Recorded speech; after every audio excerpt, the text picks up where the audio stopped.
here. How do we protect ourselves when putting these and democratizing these monastic practices without falling back into the idea of a works-based salvation? Yes, legalism. How do you do that? Well, no, you're right.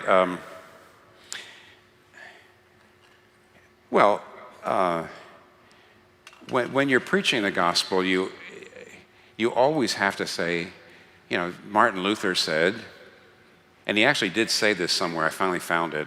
He says, we're justified by faith alone, but not by faith which is alone, or remains alone. So he says, you have to say that though the practices in no way contribute to your salvation, the practices will be something you will want to pick up and do because you'll want to be like the one who saved you by grace. You're going to want to be like Jesus.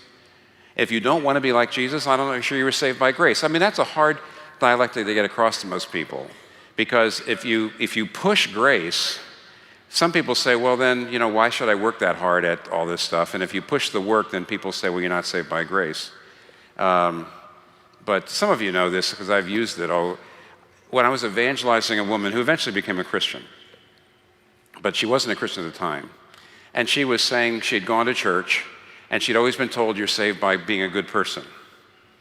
And she said, but in your church, you're saying you're saved by complete grace. Grace alone, nothing to do with anything I do.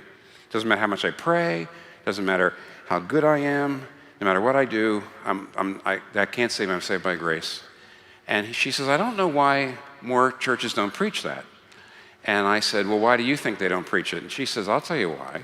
She says, if I'm saved by my works, then God can't demand anything from me. It's like I'm a taxpayer. I have my rights. I've put in I've paid my dues. So you can't just ask anything of me. She says, but if I was really believed I was saved by grace, well, there'd be nothing he couldn't ask of me. I have to be completely given to him. I have to do everything for him, and I would want to. And people are threatened by that. And I looked at her and I said, and you're not a Christian yet? I said, she says, no, she was scared of it. But a lot of people would say, well, if I'm saved by grace, what incentive do I have to be holy?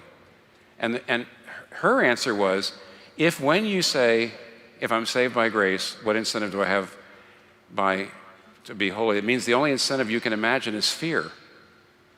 The only incentive for holiness is fear. That shouldn't be it. So you do always have to preach the gospel in such a way that people say, tell me what to do, and I really want to do it.